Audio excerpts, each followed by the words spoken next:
YouTube, how's everybody doing? Jeremy May here. Got a couple of requests for a leader knot. So what I'm going to do is I'm going to go ahead and give you guys a couple little pointers on how to tie it. What works best for me. It's the only braid, the floro braid to mono leader that I tie. It's very important for you guys, first of all, to pay attention to the diameter size of the braid, to the diameter size of the leader material you're putting to it. So at this instance right here, what I'm going to do is I'm going to put a 15-pound braid to a 16-pound, I'm sorry, this is a 14-pound leader material.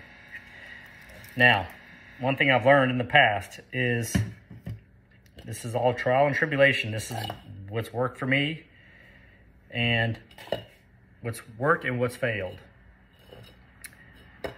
The thicker the diameter of the leader material, the more wraps you have to make. The 4, 5, 6 pound test line that you use, you can get away with limited loops, and I'll show you what I'm talking about. Okay, here's the braid leader material. Y'all see that? Both tag ends. All right, tag end, tag end. I'm gonna make this dumb as possible for anybody. So y'all trying to learn it and y'all want a good quick knot, I'm gonna show you how quick this knot is. You take both of those, the leader material, okay? Your leader, of course, you have to cut off the spool, so you have to gauge if you want 6, 16 feet, or whatever. You want to gauge that off. Normally I use my wingspan. And then what I do here is I take the braid, the leader material, I tie it together, or I put it together like that. I go ahead and create me a loop in it. All right, there's your loop. Sorry, got in the way. There's your loop. You see that? Your loop material. So you have the leader material loop in your right hand. The braid tag in is in your left hand, or it's in parallel with the leader material you're trying to tie. What I do here is I pinch that right there. All right. I put my index finger in here, and then I'll make 1, 2, 3, 4 turns, 4 revolutions. I'll take the braid tag end and the leader that you have cut off over there. Then what I'll do here is I'll go ahead and pull this tight. So now that I have my braid tag in, my fluorocarbon leader on the other side of the loop hanging out to my left, I have the knot still pinched in my hand with the fluorocarbon, the fluorocarbon tag in over here going to your spinner rod. What I do now is I'll go ahead and wet it down, moist it up, and then I'll cinch it down, okay?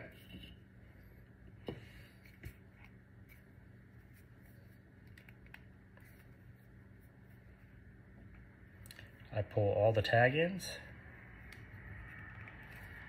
make sure everything is tight.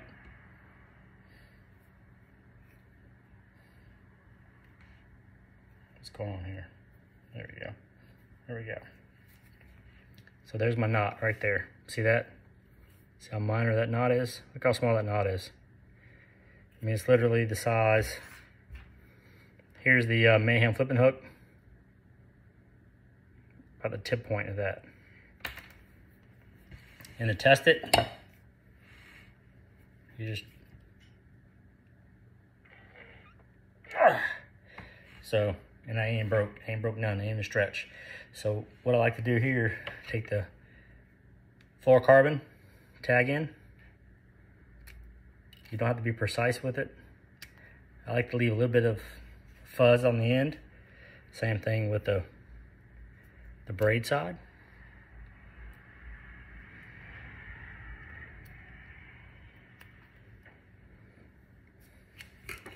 I tell you, if you guys haven't used that diamond braid, the X9 diamond braid, I'm very impressed with it.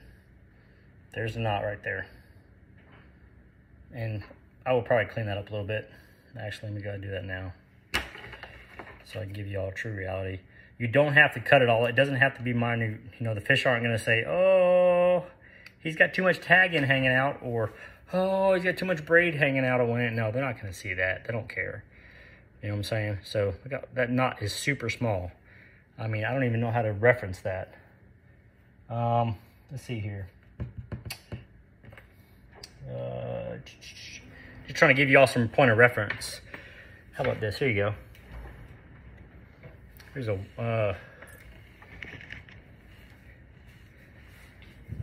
a 8/0. I'm sorry, not 8/0. A size number 8 tornado treble. There's the barb. Sorry. There's the hook. There's the knot. So again, super small. Very strong, very quick. So you may want to check it out. And if you guys have any questions tying that knot, reach out to me, or you can just check it online. It's called the Lefty Kreh.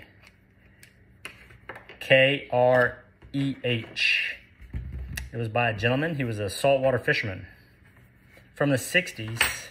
That's what he used in the saltwater. He used it for fly fishing, and he put it through the test. I mean, I researched some of his videos, and I saw how precise in the amount of, he was catching tarpon. I mean, I'm talking 40-pound tarpon on ultralight line. It was very impressive, and at that point, I was hooked. So again, guys, check it out. I appreciate everybody tuning in, and if you guys have any questions, just hit me up, and I'll see y'all on the flip side. Peace out.